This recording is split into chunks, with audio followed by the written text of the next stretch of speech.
Selamat datang di perkuliahan Service Marketing. Hari ini kita telah memasuki pertemuan ke-14. Topik yang kita bahas adalah tentang Financing and Economic Impact of Service, atau yang kita lebih familiar yaitu tentang dampak keuangan dan ekonomi dari sebuah layanan.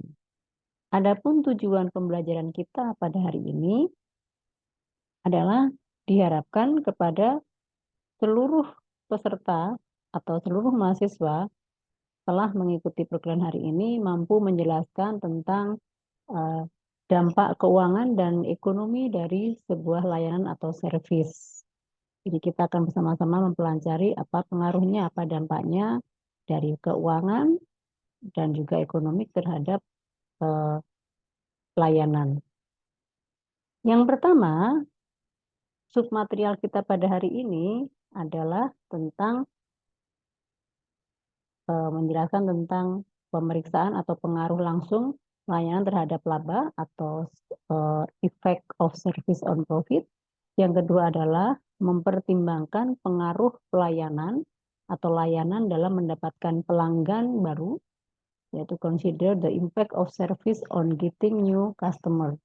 Dan yang berikutnya adalah melakukan evaluasi dari sebuah peran atau aturan atau regulasi dari pelayanan dalam mempertahankan pelanggan.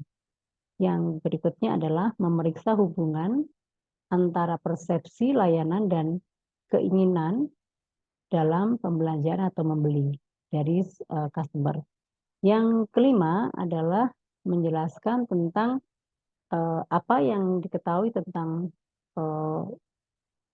motivasi atau penggerak pendorong dari sebuah layanan utama, dari sebuah kualitas secara keseluruhan, dan juga retensi dari pelanggan serta probabilitasnya. Dan yang terakhir adalah menjelaskan model balance scorecard, di mana model ini merupakan salah satu kinerja atau cara mengukur sebuah kinerja yang berimbang, yang balance, yang memungkinkan menjadi sebuah strategi yang fokus dalam pengukuran selain keuangan. Nah, model ini sering kali atau umum digunakan oleh banyak perusahaan. Baik, kita masuk kepada materi yang pertama, yaitu tentang materi ini adalah tentang hubungan langsung antara layanan dan juga probabilitas. Dalam topik ini dijelaskan bahwa banyak kelompok atau para eksekutif itu, contohnya di dalam kasus ini, kita ambil contoh WeTech dan juga Disney, mereka mempercayai atau bersedia bahwa layanan mereka itu lebih baik dan mengarah kepada peningkatan kesuksesan finansial. Jadi dua perusahaan besar ini yakin bahwa perusahaan atau pelayanan yang ditawarkan itu adalah sesuatu atau penawaran atau layanan yang baik yang nantinya dapat meningkatkan sebuah profit atau keuangan. Dan dari ini dilihat bahwa apakah benar bahwa servis itu akan mendatangkan keuntungan. Nah, dari gambar ini atau ilustrasi ini menyatakan bahwa apakah servis yang ditawarkan itu akan menjanjikan sebuah keuntungan bagi perusahaan. Nah, ini akan kita cari dan ini kita akan melihat. Nah, seperti yang diyakini oleh perusahaan WeTech dan juga Disney, mereka sangat yakin bahwa perusahaan tersebut telah memberikan layanannya secara maksimal, secara baik, yang meyakini bahwa itu menjadi kunci sukses dalam hal meningkatkan keuangan. Hal ini adalah profit. Nah, berikutnya kita akan melihat bahwa ada bukti hubungan antara kualitas dan juga keuntungan. Jadi, seperti isu atau kasus yang disampaikan oleh WeTech dan juga Disney, itu mereka meyakini bahwa memang ada hubungan antara kualitas dan juga keuntungan. Nah, di mana kalau itu terjadi dan memang itu bukti itu menyatakan bahwa biaya lebih rendah karena tercapainya efisiensi. Jadi dengan pelayanan itu akan menekan biaya yang lebih rendah dan itu dianggap sebagai sebuah efisiensi. Nah, selain itu hubungan antara kualitas dan keuangan juga terlihat dari peningkatan penjualan dari pelanggan saat ini. Artinya, kalau dengan melakukan pelayanan itu akan mendatangkan keuangan, otomatis itu akan meningkatkan penjualan yang terjadi pada saat ini. Nah, berikutnya, dengan memberikan pelayanan, otomatis itu akan memberikan daya tarik pelanggan yang baru lebih besar, artinya akan mengundang. Kalau misalnya perusahaan itu memberikan pelayanan dengan baik dan lebih maksimal, seperti yang dicontohkan Videk dan juga Disney, maka itu mengundang daya tarik pelanggan baru meningkat dan menjadi lebih besar. Nah, selain itu juga hubungan antara kualitas dan keuangan ditunjukkan dari kemampuan untuk membebankan harga yang lebih tinggi.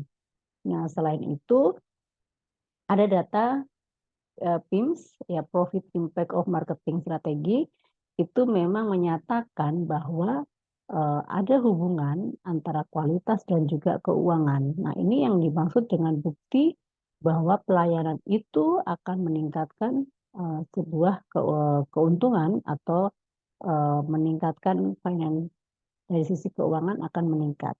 Nah, itu adalah bukti-bukti yang menyatakan bahwa memang benar bahwa pelayanan itu adalah mendatangkan profit. Nah, selanjutnya kita akan melihat tentang ROSQ atau Return of Service Quality. Apa itu yang dimaksud dengan Return on Service Quality? Nah, di sini adalah melihat dari sebuah investasi dalam sebuah layanan sebagai suatu rangkaian efek atau efek yang dapat meningkatkan atau menuju pada kepuasan pelanggan, di mana hal ini akan mengarah pada niat atau keinginan perilaku konsumen dalam membeli, sehingga mendatangkan konsumen baru yang ujungnya akan meningkatkan atau mengarah kepada peningkatan keuntungan atau profit. Nah, selain itu dari return on service ini muncul atau ada asumsi-asumsi lain yang menguatkan bahwa return on service quality atau pengembalian dari sebuah service kualitas pelayanan itu di mana service quality adalah investasi. Jadi service atau pelayanan itu merupakan investasi dan itu akan diingat oleh hampir semua konsumen. Yang berikutnya bahwa ada upaya service, ada service quality effort harus dapat dipertanggungjawabkan. Jadi pelayanan yang kita berikan itu harus dapat dipertanggungjawabkan secara finansial. Nah, selain itu asumsi lain mengatakan bahwa return on service quality ini adalah dimungkinkan untuk menghabiskan terlalu banyak pada kualitas pelayanan. Jadi kalau dari pernyataannya, return on service quality ini berarti memang berpusat atau aktivitas dihabiskan lebih banyak untuk kualitas pelayanan. Tetapi tidak semua service pelayanan itu semua pengeluaran service sama-sama valid, artinya tetapi juga ada persepsi atau asumsi yang lain menyatakan bahwa service quality itu tidak harus menghabiskan banyak waktu, menghasilkan banyak pada kualitas. Itu adalah asumsi-asumsi yang mengatakan benar tidak bahwa return on service atau return on service quality itu menjadi hal yang penting dalam hal penerimaan. Selanjutnya, kita masuk kepada offensive and defensive marketing. Artinya bahwa pemasaran ofensif dan defensif. Yang dimaksud dengan pemasaran offensif adalah di mana pemasaran ini menggunakan atau digunakan untuk menarik pelanggan lebih banyak dan lebih baik. Jadi offensif itu adalah strategi pemasaran yang digunakan untuk menarik pelanggan lebih banyak dan lebih baik. Sementara defensif itu adalah strategi pemasaran dengan menggunakan atau mencegah pembelotan atau mengharapkan bahwa konsumen itu tidak membelok atau tidak pindah ke perusahaan lain atau ke pelanggannya lari. Artinya bahwa defensif ini adalah strategi mempertahankan konsumen agar tidak pindah ke tempat lain atau ke perusahaan lain. Nah, ini adalah strategi marketing ofensif dan juga defensif marketing. Nah, selanjutnya dalam hal impact atau pengaruh dampak dari keuangan dan ekonomi terhadap pelayanan, yaitu kita melihat dari the value of new customer, offensive marketing, yaitu nilai pelanggan baru. Ya, biasanya ini nilai pelanggan baru ini terlihat dari offensive marketing. Tadi seperti disampaikan di slide sebelumnya bahwa offensive itu adalah strategi marketing dengan cara mendatangkan pelanggan baru lebih banyak dan lebih baik. Nah, sehingga bagaimana cara mendatangkan customer baru atau value dari new customer itu, cara mendatangkannya seperti apa? Yang pertama yaitu dengan kualitas layanan yang menarik bagi customer baru. Yang jelas, bagaimana mengundang customer baru itu, yaitu dengan memberikan sebuah layanan prima atau layanan yang baru, yang baik, yang maksimal, yang excellent terhadap customer. Nah, itu akan menjadi sebuah langkah awal dalam hal mendapatkan atau meningkatkan jumlah new customer. Nah, selanjutnya adalah bagaimana word of mouth, yaitu salah satu cara mendatangkan customer melalui word of mouth. Artinya ada informasi atau loyalitas yang telah dilakukan oleh customer lama sehingga itu disampaikan kepada customer baru. Nah, selain itu ada personal referral, yaitu referensi pribadi, yaitu mendatangkan customer itu juga bisa dilakukan melalui referensi pribadi.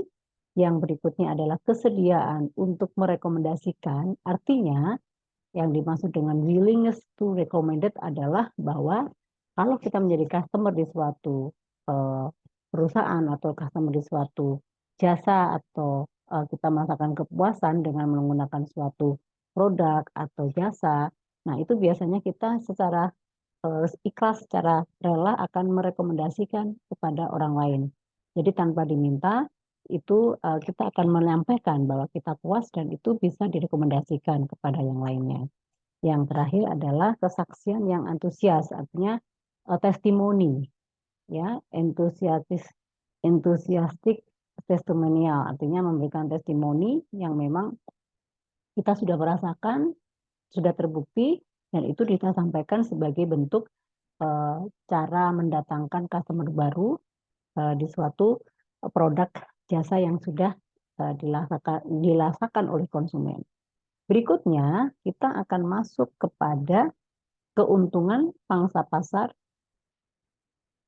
Keuntungan pangsa pasar secara reputasi di sini terlihat bahwa service quality atau kualitas pelayanan itu terlihat dari market share-nya, terlihat dari reputasinya, dan juga harga. Jadi memang ada market share-nya dan juga sudah bereputasi dan tentunya harga yang memang tidak menipu, harga sesuai dengan servis yang diterima. Nah, ketiga komponen ini tentunya inilah bagaimana service quality itu akan dijual, akan disampaikan, akan diberikan kepada konsumen yang nantinya akan mendatangkan sebuah keuntungan. Sebuah keuntungan di mana service quality ini setimpal dengan tiga komponen yang telah diberikan oleh sebuah perusahaan. Nah, berikutnya di sini ada bagaimana meningkatkan retensi atau mengapa retensi atau peningkatan retensi itu harus dilakukan ya agar pemasaran ini bisa bertahan, ya, defensive marketing, bagaimana mempertahankan sebuah strategi pemasaran khususnya di bidang jasa dan meningkatkan keuntungan dan meningkatkan keuntungan. Yang pertama, tentunya kita atau perusahaan harus mampu memenangkan pelanggan baru, ya, atau menemukan pelanggan baru di mana sekitar 5 kali lebih mahal, ya, 5 kali lebih mahal daripada mempertahankan pelanggan lama. Artinya begini, untuk mendatangkan konsumen baru itu ada effort, ada cara atau usaha yang harus kita lakukan 5 kali lebih besar daripada kita mempertahankan yang lama. Jadi memang sulitnya mencari pelanggan baru. Nah, itu yang harus dilakukan, bagaimana mempertahankan, meningkatkan retensi, artinya bahwa strategi pemasaran itu bertahan dan bisa meningkatkan pendapatan melalui customer baru. Yang berikutnya, bahwa long term customer then to purchase more. Artinya bahwa pelanggan jangka panjang cenderung membeli lebih banyak. Artinya biasanya pelanggan lama itu biasanya akan melakukan atau telah melakukan menggunakan jasa lebih banyak atau berkali-kali.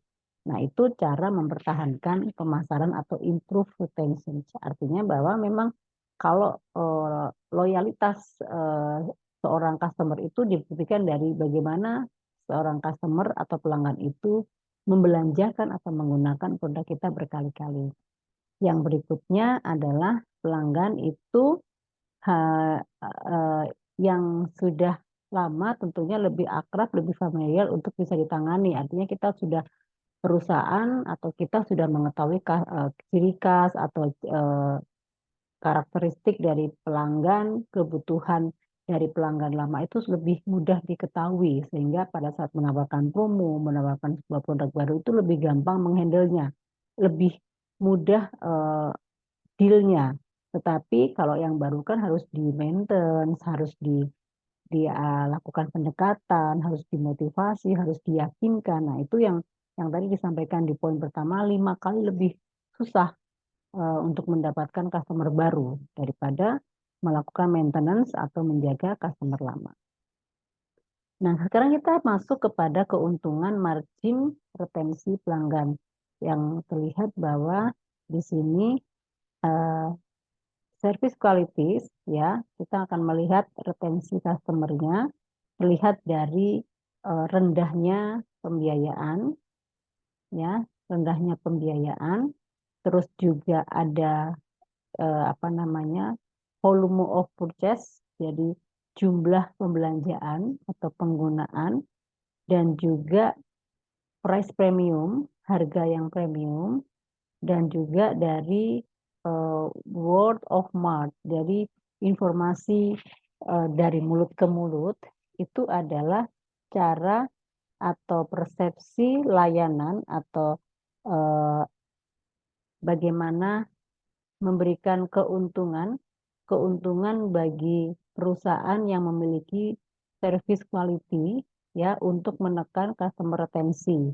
Nah, di sini kita melihat bahwa ada 4 komponen yang menjadi margin sehingga kalau ini dilakukan dengan baik dan dijaga customer-nya, maka profitnya otomatis akan meningkat dalam sebuah perusahaan. Jadi pembiayaan yang lebih rendah, terus harga yang premium, terus word to mouth, dan juga kualitas dari pembelian kualitas layanan ini menjadi sebuah standar, maka di sini akan mendatangkan atau bisa meningkatkan sebuah pendapatan atau financial dan juga profit. Nah, selanjutnya kita akan melihat bahwa persepsi layanan dan juga keinginan perilaku dari konsumen atau niat dari konsumen dan juga keuntungan retensi serta probabilitas.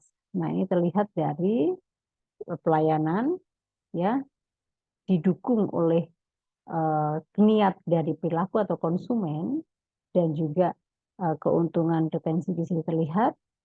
Ini adalah penggabungan dari margin retensi dan juga peningkatan retensi atau mempertahankan customer seperti ini, maka dikombinasi atau dikolaborasi sehingga muncullah persepsi dari layanan sebuah atau layanan atau servis yang nantinya akan mendatangkan sebuah keuntungan melalui beberapa komponen di sini, melalui behavior attention. Behavior attention itu adalah niat perilaku konsumen dalam hal dalam menggunakan servis atau jasa, dan ini menjadi tujuan utama dari penjualan, dan niat inilah yang akan mendatangkan keuntungan, mendatangkan sales atau pendapatan bagi perusahaan. Nah, ini adalah persepsi dari pelayanan, dan juga didukung oleh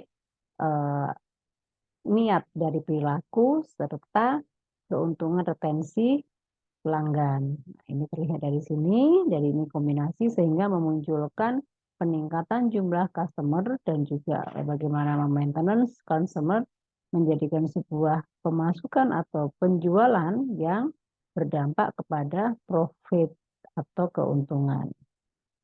Nah, ini adalah contoh terlihat di sini sekitar 20%, ya 20% pelanggan perusahaan menghasilkan 80% laba perusahaan. Jadi 20% pelanggan perusahaan. Jadi pelanggan artinya bisa customer lama dan baru itu sudah mendatangkan atau sudah memberikan 80% laba bagi perusahaan. Dan ini terlihat di sini bahwa pelanggan yang paling banyak, pelanggan yang paling menguntungkan, pelanggan yang paling di sini ada list probability customer, pelanggan yang tidak menguntungkan. Di sini juga ada pelanggan yang menguntungkan. Nah, di sini terlihat ya di atas most probability customer dan least profitable customer, artinya di atas ini adalah yang menguntungkan dan ini yang tidak menguntungkan. Nah, dan juga terlihat dari segmen apa yang menghabiskan lebih banyak waktu bersama perusahaan bersama, atau segmen apa yang telah banyak menggunakan jasa atau layanan yang diberikan oleh perusahaan, dan juga segmen apa yang sudah menghabiskan tenaga dan juga uang atau money, tetapi tidak memberikan atau tidak mengembalikan keuntungan bagi perusahaan.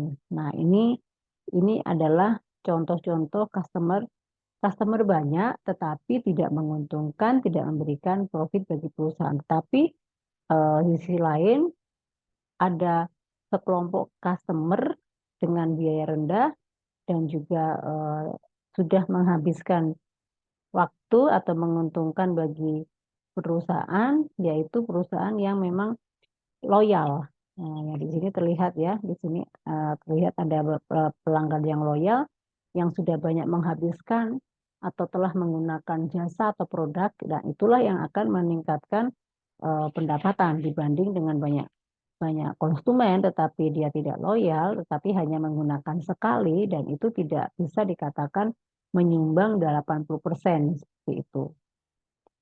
Nah, selanjutnya kita akan melihat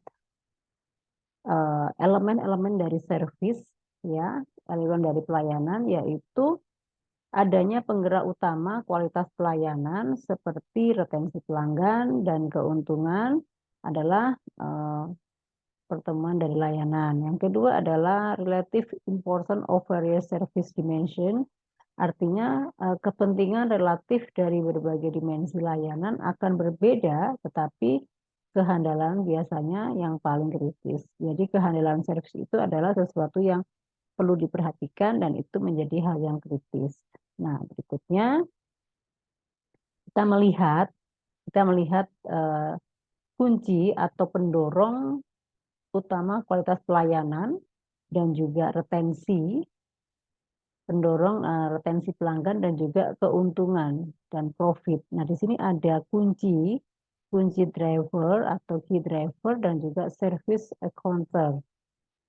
Nah, di sini terlihat bahwa ada beberapa key drivernya itu adalah terlihat di sini. Ada service counter di sini ada beberapa kunci di mana service counter ini akan menciptakan service quality, behavior attention, customer retention, dan juga yang ujungnya akan menghasilkan keuntungan atau penerimaan. Jadi seperti pada slide sebelumnya kita sudah membahas bagaimana sebuah service itu akan mendatangkan keuntungan, dipengaruhi atau ditunjang dengan adanya niat dari pembeli dan juga retensi dari pelanggan. Nah, di sini sehingga ini akan menguntungkan keuangan. Nah, ini adalah kuncinya, yaitu ada service counter, counter, dan yang akan diwujudkan atau terlihat dari service quality, behavior attention, dan juga customer retention. Nah, berikutnya kita masuk kepada the balance scorecard atau yang lebih dikenal dengan ukuran, ya ini dianggap sisi balance scorecard itu adalah sebuah strategi perusahaan yang digunakan untuk mendatangkan untuk bisa menghasilkan profit atau mengukur penerimaan dari keuangan. Makanya di sini elemen utama dari balance scorecard adalah financial measure, yaitu pengukuran keuangan di mana nilai seumur hidup pelanggan atau nilai pelanggan itu adalah seumur hidup, maka harus dijaga, harus di-maintenance, di mana kalau kita atau perusahaan memiliki pelanggan yang seumur hidup, otomatis pendapatan akan terus meningkat.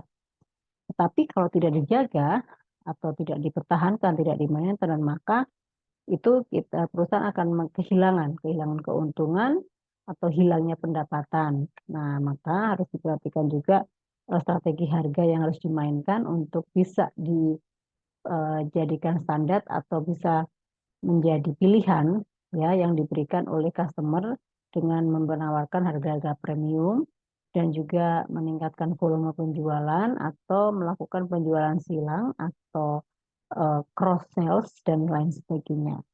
Nah, selain itu dalam balance scorecard itu yang kedua ada 4 yang utama balance scorecard itu adalah dari sisi keuangan, terus customer persepsi, pengukuran persepsi customer, operation measure atau pengukuran operasional, dan juga inovasi serta learning measure. Yang kedua kita masuk customer persepsi, di mana ini adalah indikator utama di mana nih apa namanya terlihat di sini tindakan-tindakan atau menjadi leading indikatornya adalah customer persepsi atau pengukuran dari persepsi. Nah, selain itu adalah di sini pengukuran operation measure adalah indikator tindakan operasional, di mana tindakan operasional ini terkait dengan harapan-harapan pelanggan, dan juga yang terakhir adalah inovasi dan learning measure, artinya inovasi dan pembelajaran atau peningkatan kualitas pembelajaran, yaitu melalui inovasi dan juga tindakan pembelajar dan mampu bertumbuh dan meningkatkan. Nah, ini dilakukan untuk bisa menghasilkan SDM yang mampu, produktif, dan ujungnya akan mendapatkan atau membantu mensupport peningkatan keuangan. Jadi di balance scorecard itu ada 4 perspektif yang harus diperhatikan, adalah keuangan, di persepsi customer-nya, dan pengukuran operasionalnya, dan juga inovasi serta learning. Ini adalah hal penting yang tidak bisa dihindarkan, dan ini menjadi dasar pokok utama, elemen utama dalam melakukan balance scorecard. Balance scorecard sekali lagi bagaimana menciptakan atau mendatangkan profit yang tinggi melalui 4 perspektif ini. Selain itu, kita masuk kepada kualitas layanan, kualitas layanan, di mana di sini melalui kualitas ini kita melihat adanya defensive marketing dan offensive marketing. Seperti yang disampaikan di awal, kalau offensive adalah bagaimana cara mendatangkan pelanggan baru, kalau defensive adalah bagaimana mempertahankan pelanggan lama sebagai customer yang nantinya akan melakukan atau setia menggunakan jasa atau produk yang ujungnya adalah mendatangkan profit. Nah, di sini terlihat bahwa pelanggan dalam retensi customer retention itu ada beberapa komponen yang di sini adalah salah satunya adalah pelanggan harga premium, artinya bahwa ada kelompok pelanggan yang mau menggunakan harga premiumnya dari yang produk yang kita tawarkan. Terus ada reputasi, yang memiliki reputasi, dan juga market share. Sementara untuk yang di atas juga untuk yang defensif itu lebih kepada volume pembiayaan, volume pembelanjaan atau pembelanjaan juga ada price premium dan juga word of mouth atau informasi dari mulut ke mulut yang ini juga membantu meningkatkan atau mempertahankan defensive marketing. Nah, ini menjadi sebuah komponen-komponen yang harus dipertahankan, yang harus dijaga untuk bisa menciptakan margin dan juga pendapatan yang diharapkan atau meningkatkan keuntungan. Nah, ini adalah yang tadi disampaikan kualitas pelayanan melalui beberapa faktor yaitu defensive marketing dan juga offensive marketing. Baik, demikianlah materi kita pada hari ini dan jika ada pertanyaan bisa dilakukan chat kepada WA Group atau melalui diskusi di e-kampus. Selanjutnya kita akan masuk kepada penugasan. Di sini kita akan melakukan diskusi kelompok. Di sini akan dibagikan atau akan di-share jurnal terkait dengan financial margin dan juga impact terhadap customer atau terhadap service. Nah, dari jurnal ini kepada seluruh mahasiswa sesuai dengan tim atau kelompoknya melakukan analisis 5 bagian, yaitu melakukan analisis latar belakang. Jadi silakan Anda menentukan atau membuat summary latar belakang dari permasalahan yang ada di jurnal tersebut. Terus menjelaskan teori-teori yang digunakan dan juga related research atau penelitian yang terkait dan metodologi yang digunakan dalam jurnal ini serta hasil dan pembaruan, dan yang terakhir adalah riset impact daripada organisasi, artinya dampak dari riset yang telah dilakukan terhadap perusahaan atau organisasi. Demikianlah perkuliahan kita pada hari ini. Kita akan kembali ke e-kampus dan melakukan penugasan dan silakan mereka semuanya melakukan dengan baik dengan tim masing-masing dan seperti biasa hasil harus diupload ke e-kampus sesuai dengan due date yang telah ditetapkan.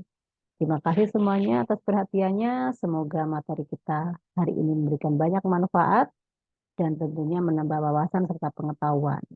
Terima kasih. Kita akan bertemu di pertemuan yang berikutnya. Bye.